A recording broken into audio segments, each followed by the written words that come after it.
Josh Allen, you're amazing. You're smart. You're handsome. You're strong. You're smart. You're handsome. You're strong. You're smart. You're so good. Tricks you're on so it. good. Tricks. Yeah, tricks. I'm doing a circus act on it. I'm in a trance still. I'm not a religious person, but to me that felt like a connection to the God, right? That felt like that is a spiritual realm walker in football. Like he's been places I can't comprehend. What Josh Allen can do on a football field is godly.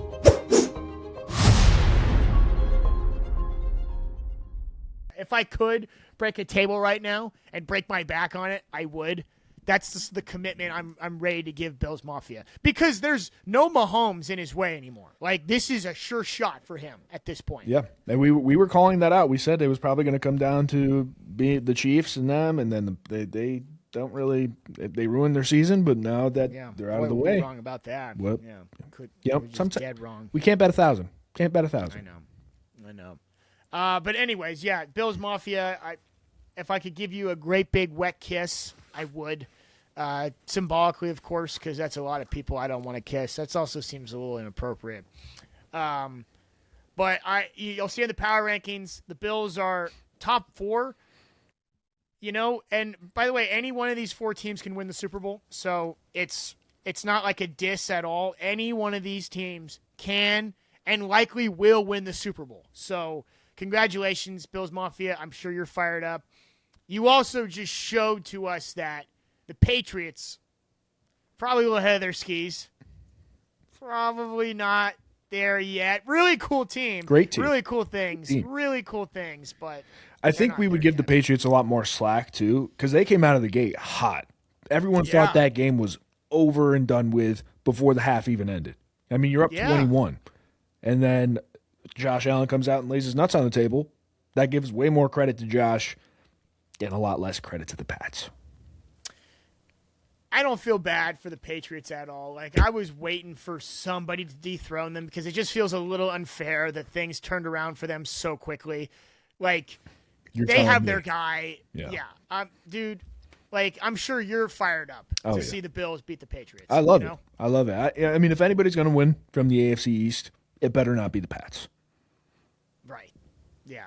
I think the Patriots, all the Patriots fans know, no matter what happens this year, you got your guy. He's going to terrorize the AFC East for years to come. Vrabel's not going anywhere. Trevion Henderson is until Fernando Mendoza enters the chat.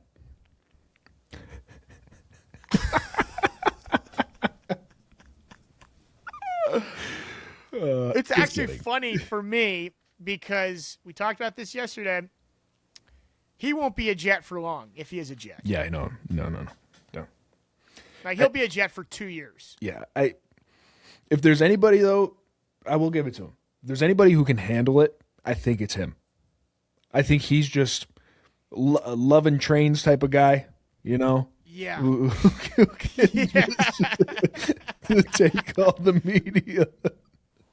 Take all the media and the scrutiny and, like, use it as fuel, I don't even think you could scrutinize the guy. I just think he reminds me of that Davis Clark dude on social media who's just he just drinks gasoline and just hits his head with a rock before just crushing a morning full of Excel spreadsheets. Like that kind of guy is closer to a sociopath than he is to like a normal dude. Mm-hmm. You can't break a guy like Fernando Mendoza. Like, he's always just on top. Yep. He's always on, like, there's no losing with him. Even if he loses 50-0, it's like, we'll get him next week. I want to thank God. I want to thank my mom. And I can't believe this opportunity. I'm grateful for this. So I'm going to eat you. Like, he is a sociopath in the best way possible. Yep. Kind of like how Joe Burrow. They talk about Joe Burrow as a psychopath a little bit, how his heart rate remains the same during really tense situations. They say that's common in psychopaths and firemen, right? I think Mendoza's the business sociopath, right? Okay. All right. Well, yeah. Burrow's having a lot of those tense situations now, so it's good to know his heart rate's steady. Yeah, steady. But that's also a future Jet quarterback, by the way. Cards right. The things I would do to have him as my quarterback, I can't even say. It would be illegal, wouldn't it? Illegal. Do you think that's a disservice to Joe Burrow and to Jets fans? Because you can't do anything if you can't protect him. And we've seen what the lack of protection looks like in Cincinnati. I feel like you guys can't even come to the table with a good quarterback until you have a good offensive line. We have a good offensive. Let me reverse that statement. We have 3 good offensive linemen. One How of many which do you need on a line? Is it 5? No. We'll do some adjustments there. Draft perhaps, but we just drafted, Olaf Fashanu. We got Elijah Vera Tucker. He's a Pro Bowler, but he tore his tricep earlier this year. And another guy who I'm forgetting his name right now, but we got really good linemen. We got good linemen. Great. Stamp that. That's a great clip. Holy shit. We have 3 good linemen. One, I can't remember his name, and then the other linemen are gonna be drafted. That's good. That's confidence. All right. So Burrow is not going to the Jets. Thank you. He will. Armand Membu. Yes. Armand Membu. Right tackle. What a fan. This guy's actually a Giants fan. He just in green colors. I'm a pretender. I'm gonna pretend that person doesn't exist. Someone that goes from the Giants to the Jets, like it's just exchanging different types of diabetes. It's still suffering. Like type 1 to 2. Yeah, it's like oh, I'm upgrading. I can't like you. So that guy, that super Jets fan. Could you imagine if he's like, he's like, I can't take much more of this calamity. I'm not going to be a season ticket holder no more. I'm also I've decided that it's time for me to jump ship. I feel like I've earned it. I've seen enough shit. Therefore, I'm going to be a Giants fan. Yeah. I mean, he'd probably be a hell of a lot closer than we are. I mean, you're trading your suffering by a fraction of an inch. At least they have a recent Super Bowl. Okay, but that you can't celebrate that as a transplant. No. You can use it as like a talking point, perhaps. Yeah, I guess if you're talking to simpletons, but you can't be like, well, the team I'm switching to, they won 15 years ago. You sound like a maniac. It's out of a former Jets fan's mouth, it probably would be acceptable. Oh God! All right, let's change the topic before I check myself into BetterHelp, which could be a partner, by the way. If you play your cards right, BetterHelp. Another call out from me. I gotta give flowers to Jacksonville, but I don't know why I'm giving them flowers. Does that make sense? I'm totally with you. I respect them. I do not understand them. It makes no sense because they did beat, the Texans earlier in the year. The Niners, the Chiefs as well. The Chiefs, but now we're finding out the Chiefs are frauds. And every time we do the power rankings or the how you feeling graphics, people are like, "You're shitting on the Jaguars, whatever." Like, yeah. Okay, earlier in the year we had these teams. We had them terrible. We had them ranked terrible. You beat them, and now you're beating kind of cupcake teams. The Jets. Hello. We don't know who you are. Are you good, or are you not good? Well, to be fair, we got a lot of flack from all these Jacksonville fans. Probably the biggest surprise to me is that there are Jacksonville Jaguars fans online. I didn't even know they existed. Yeah, I mean, that was probably my biggest, aha moment of the day was like, oh shit, okay, so there are fans, all right. But now that we know that they do have fans, I guess I could say to all 15 of you, I respect you guys. I just don't understand you, and I don't think I have to understand you. I can be afraid of what I don't understand, and that's fair. If I don't want to play you in the playoffs because I don't know what you are, that's a little intimidating. Not gonna lie, I think the Jags have that to the Jags' advantage right now is nobody knows what they are, and so you don't know how to prepare for that. Like the Jaguars beat the Chargers 35-0. Yeah. 35-6. The Chargers are 35-6. It was 35-6? Yeah. Okay. the Jaguars stomped the Chargers. The Chargers are supposed to be built off of this awesome defense and effectively not being able to kill the Chargers. The Jaguars stomped them. All right? And then you're thinking, okay, well, that's what good teams do to mid-teams is they kill them. Well, why is Jacksonville engaging in rock fights with some of the worst teams in the NFL? What were they doing? Yeah, like, why is Jacksonville struggling with teams they should stomp? I don't understand this team. And then, of course, they come into San Francisco and absolutely control the game, which was terrifying to watch. I don't understand Jacksonville at all. And I'm afraid. I'm afraid of what I don't understand. You have my respect. I think we should be afraid because, like I'm saying, like earlier in the season, we thought the Texans were going to be dog shit. Like we thought they were terrible. So they beat them by 7 points. Okay, big whoop. Then out of nowhere, the Texans become arguably top whatever team in the league. Another defense is disgusting. According to our power rankings, they're the I wasn't fifth looking best at them team. at the time. And then you come out and they beat you by a touchdown. I don't know who they are, what they are, if Trevor Lawrence is good or bad. I think the schedule, this week's going to show us a whole lot because they play the Broncos. Agreed. So maybe there is something to be said that the Jaguars took advantage of playing the Jets. Trevor Lawrence had probably one of the best games a quarterback could ever have. Ever. Unbelievable. Unbelievable. 5 touchdowns through the air, 1 rushing touchdown. Damn near a perfect game and more against the Jets, mind you. Here comes the Broncos. Like, I think all things that are materializing should be material by now. If the Jaguars give the Broncos a game, we have to start considering Jacksonville probably making a deep run. The whole AFC is open. Technically, we've already said we want the Bills. We have these teams we think can win it.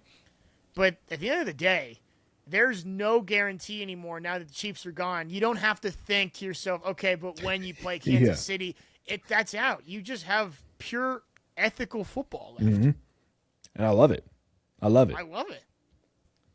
Yeah. But this also, by the way, I'm going to say this not as I'm going to walk on eggshells as I say this. We might get an awesome string of playoffs. This postseason might be just pure cinema because it's ethical and pure. We also might get some dog shit matchups. Stinkers. We might get a horrible Super Bowl. I hope not. You know what I mean? I hope. It's possible that does happen, but I think in my heart of hearts, I will be happy if 2 teams, one which won't be, are not in the Super Bowl. And that is the Chiefs and the Eagles.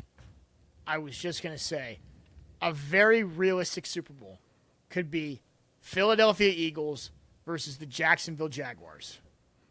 That's vomit Disgusting. In my mouth. Disgusting. Yeah, that is.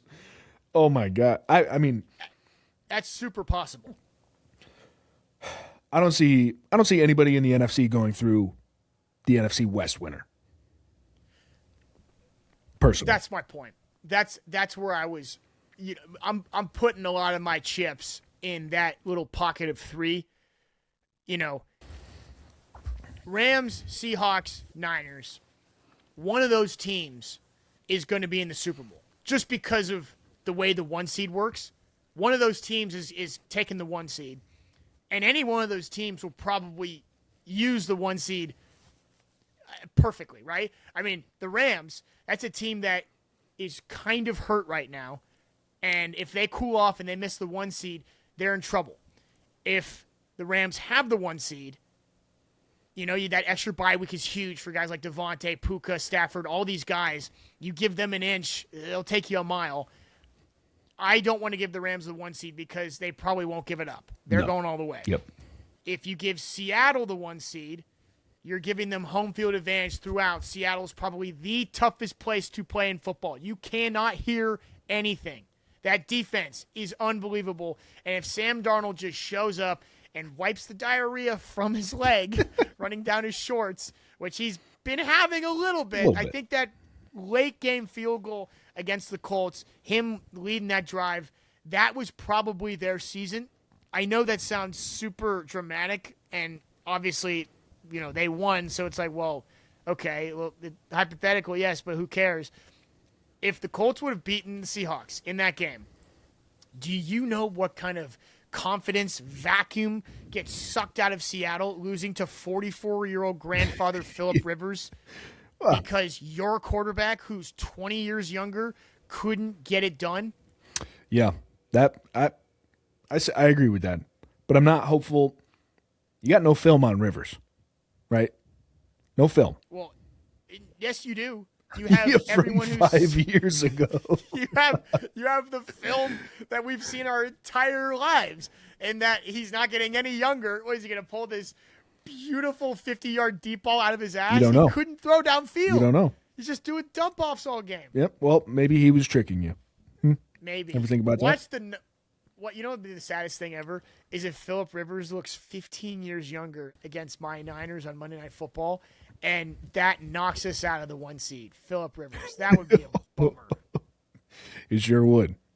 It sure would. I don't think it's going to happen. Because I don't think it's going to happen either. And that's my next point is whoever wins in this Seahawks-Rams Thursday night game has direct implications on the 1 seed in general. If the Rams beat Seattle in Seattle, it's probably the Rams, and that probably means the Rams are going to the Super Bowl. If the Seahawks beat the Rams in Seattle, that means there is a 4-way tie for the 1 seed if everybody wins out, meaning it comes down to it comes down to Seahawks-Niners Week 18 in San Francisco. That'll be a big one. Right. And if the Niners beat Seattle after Seattle beats the Rams this week, that means the Niners, assuming they can beat 44-year-old Phillip Rivers and they take care of the Bears, that means the Niners have home field throughout the whole thing because the Super Bowl's in Levi's. Mm-hmm. Wow. Right. We did go over this. Yes. I'm not going to talk about that anymore. I've said this ad nauseum. Right. Which leads me to my next point. Yeah, what was your point? You were very, very confident against the Bears. Oh, my God. I don't want to entertain any hope for Chicago because the only way they can go is you have to beat 3 teams. Like, their next 3 games are against teams that are either trying to win a Super Bowl or trying to make the playoffs. Hungry. You're facing a hungry dog. Next 3 games. Granted, you're going to Green Bay. Or excuse me, you're hosting Green Bay. Mm-hmm. Yeah, they're hosting Green Bay. But Green Bay still owns the city of Chicago. I know Micah's done. I know he's hurt, but we talked about this. Getting hurt in the middle of the game is way different than the next man up, a week to prepare. Coach goes over to him and whispers in his ear, "You were born for this moment." He gets chills, his goosebumps, his hairs on his neck go up. He's ready to run through a brick wall. I don't even know if that's possible. Does Matt LaFleur have that kind of riz? No, he doesn't have that type of aura. Maybe he can run through like maybe drywall. Saran wrap. Yeah. Okay, yeah. Full speed. Full speed. I think the Bears' best chance is honestly Week 18 against the Lions because that could be a graduation for Ben Johnson. Graduation for? I got you, Coach Dan Campbell. That could be him leapfrogging Dan Campbell. But it could be exact opposite, right? It could be Dan Campbell to Ben Johnson, Week 18. I still got you. I'm not as out on the Bears as you are, personally. Why? Because they beat the Browns? They look like a good football team, man. They look like a good football team. We're not even talking about the Browns. Not even talking about the Browns, even though they hung up 31 points on them. The Packers game showed me a lot. The Bears are a good football team. Oh. Why? Because it was close? Obviously. I mean, the Packers are a good team. Like if we're giving the Broncos this much credit for beating the Packers 2 days ago. We got to give the Bears a little credit for keeping up with the Packers 2 weeks ago. The Broncos went into Lambeau and never looked back. Right? Bo Nix went for 304 touchdowns. Bo Nix could not be tackled. The Bears played this field goal. We're chipping away. We're coming behind. We're maybe gonna get you. We're on your ass. We're on your ass. And then it's like, here comes Caleb. 4th down. Need a play. Oh, through the other That's what team. the Broncos have been doing all year, winning on last-second field goals. I just don't trust the Bears any more than I could throw them. How far can you throw the Bears? I can't. They're an inanimate object. I can't even grab them. I have no trust in the Bears. I think your trust in the Bears is more off of the eye test that they somehow passed in your fictitious exam. I think you have like this, okay, they look good, they're entertaining, they got a good coach, sure, check the box in my book. Regardless of who they win, or regardless of who they beat, how they win, I think you like the way they look because they function, and you're only looking from the eyes of a Jets fan. So anything looks better than the Jets. Do you think in a world? Hold on, you're right. But do you think in a world where the Bears don't play the Niners in Week 17, you come around on them a little bit? You're thinking all of this comes back to me being. I'm not thinking. I know. You know it. I know for sure. The Bears no longer threaten the Niners because there was a few weeks ago where I was looking at the Niners and the Bears schedule, and I was like, you got to be kidding me. Are the Bears really going to take the Niners wild card spot? Niners win and you're in. I'm not worried about the Bears taking the Niners spot. At this point, if I was worried, that says more about the Bears than the Niners, where it's like, oh, that's a legitimate threat. No, they don't scare me. I'm more pissed that the Bears won games that I thought they would lose because of how the Bears won. And it got sillier and sillier each week. Therefore, I looked crazier and crazier. Like every week, I was like, the Bears are going to lose this game. The Bears do something crazy. They win. And then I go, okay, well, they did have a couple weeks there. Yeah, I guess they're going to lose next week. And, of course, they have, like, this miraculous kickoff return to the 50 with 10 seconds left. It's like, how in the world? Okay, barring that no one does that, they're going to lose the next week because Philly needs this game. And then Philly says, we don't know how to run our offense. That's and you're like, oh, my God. Like, so I was starting to lose my mind a little bit, and that was frustrating. I have no vendetta against the Chicago Bears team. In fact, if the Bears win the division and they host the Niners, that's a dream for me. That's a dream. Yeah, I'll go on the record and say that. Okay. If the Bears win 2 of their next 3 and clinch the NFC North, thus somehow are in the running of hosting the Niners, I hope we gravitate towards them so bad. Obviously, the best spot is the 1 seed. I think the next best spot is getting the 5 seed because you go to that NFC South, Tampa or Carolina. Easy. Both easy. Yeah. I mean, it's a shoe-in. But if you can't get the 1, you can't get the 5. Yeah, it would be awesome if the Bears clinched the North because then we go to Chicago. And then all of Chicago is like, you were wrong. We are in the playoffs. And I go, yeah, it's a long game, pal. Checkmate. So, yeah, I'm not saying the Bears are Super Bowl worthy. I'm not saying that by any means. I'm saying that they are a better team than you believe they are. Probably. That's all I'm getting okay at. I'm okay with saying, yeah, they're probably better than. I mean, I look at them like I look at dog shit, and that's definitely not true. Shitting on them for a minute, and I'm eating my shit too, with my take earlier in the year that the Broncos, Bo Nix, not that good. Not that good. You can really good. Yes. Okay. Yeah. I think it's just because I have disdain for Sean Payton, just because of the guy just sucks. I don't know why. I just don't like him. It could be the bounty that he put on players, perhaps. That's a part of it. Part of it. Yeah, for sure. And he's just the way he carries him. I just don't like the guy. You think he's got that "my shit don't stink" mentality? Because yes. I think he has that. Yes, certainly. Yeah, I can see that. Very arrogant, like high nose, whatever type of guy. Respect him as a coach. Clearly. Sure. You know, he won a Super Bowl, but at the same time, I just fucking hate the guy.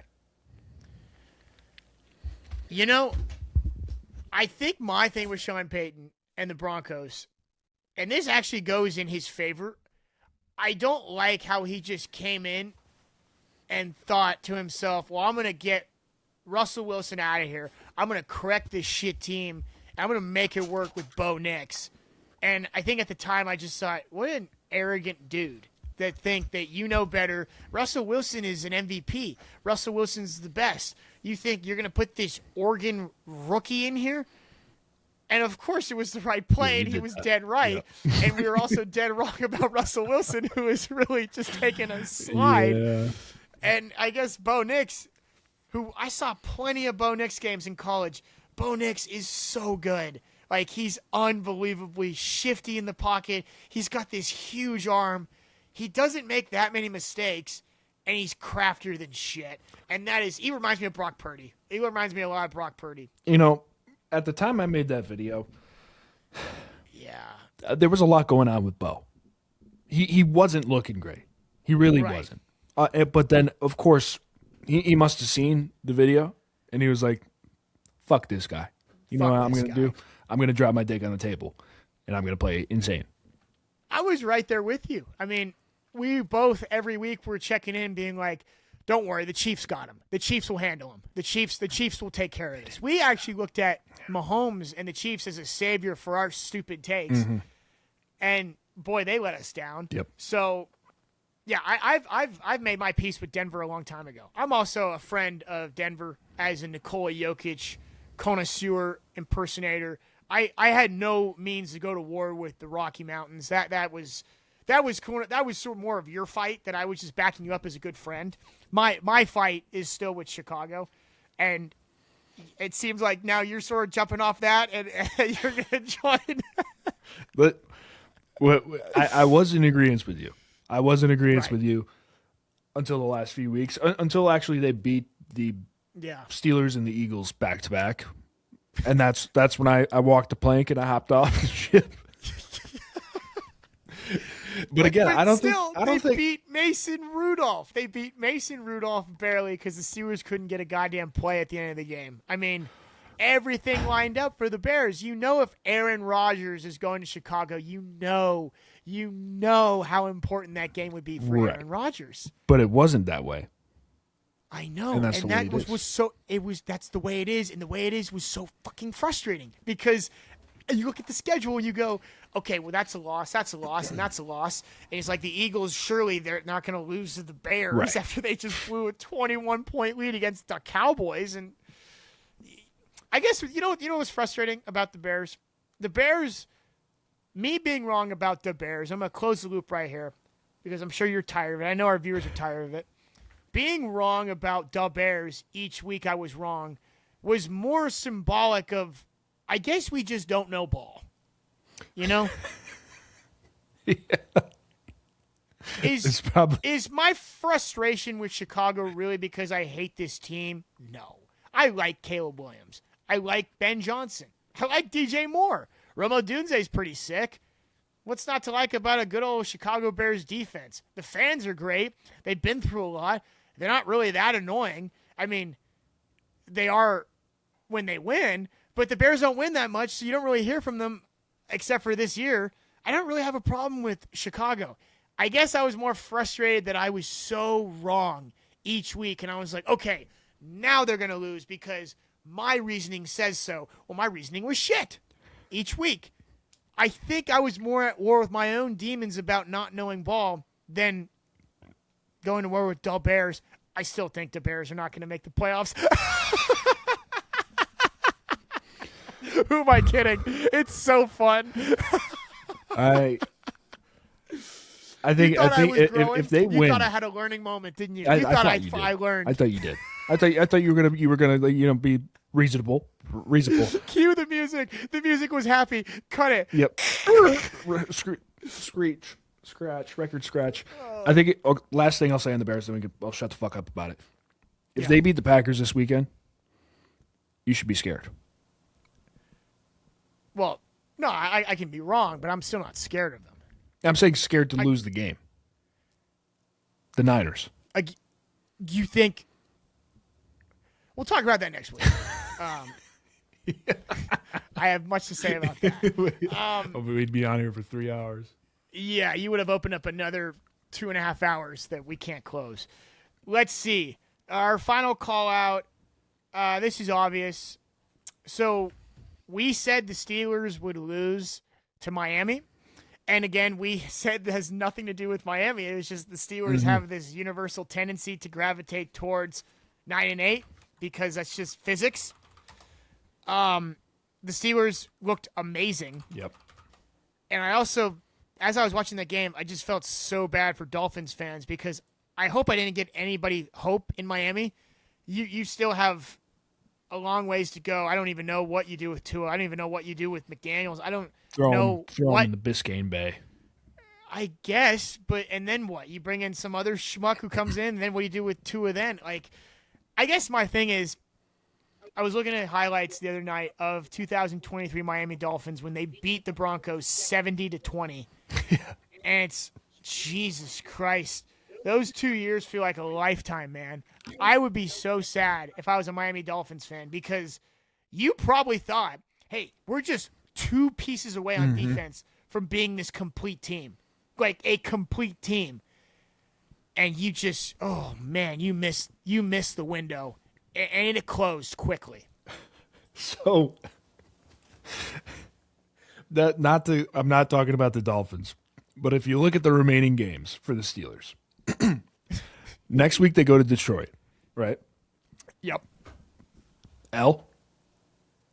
Presumably, yeah, sure. Then they play the Browns. Win. Then they So play the Ravens. Oh God. This is L. And what's the record? 9-8. So we were one game early on the Dolphins Steelers. Sorry. Steelers go 9-8. What happens to Baltimore, by the way, in the next 3 weeks? Because they're 7-7 as it stands, correct? Let me see the division. Yeah, they're 7-7. Yep. Okay. Who is Baltimore playing? Let me check here. They have so they play the Pats at home. Ouch. Prime time on Sunday. Sunday night? Sunday night. Then they play on Saturday against the Packers. Oh, God. They have the Steelers. So you're saying the Ravens, the Steelers might go 9-8, will go 9-8, and if they lose to the Ravens, it still won't matter because the Ravens will be 8-9. Yeah, Again, this is really dependent on what Packers we see this weekend, I think. Sure. Okay. Sure. Because if they suck without Micah, they might not have Christian Watson. They just lost their right tackle, I believe, too. They had a lot of injuries in that game. Look at you all plugged in. Yeah. Packers are wounded for sure. So if the Packers look formidable against the Bears, then you're saying there's no hope for the Ravens to make the playoffs because, unfortunately, the Steelers going 9-8, of course, losing the last game to the Ravens, it won't be enough to overcome for Baltimore. Right. It's either dependent. Ouch. It's either dependent on the Packers, but also the Patriots play a big role here because Yeah, they do. I don't see the Patriots losing this game, but this could be one of the instances like the Steelers in 2020 where they started off, they won 12 games, 10 out of the 12 games, whatever. Yeah. And then they just collapsed. What if there's something on the film that the Ravens see that the Buffalo did?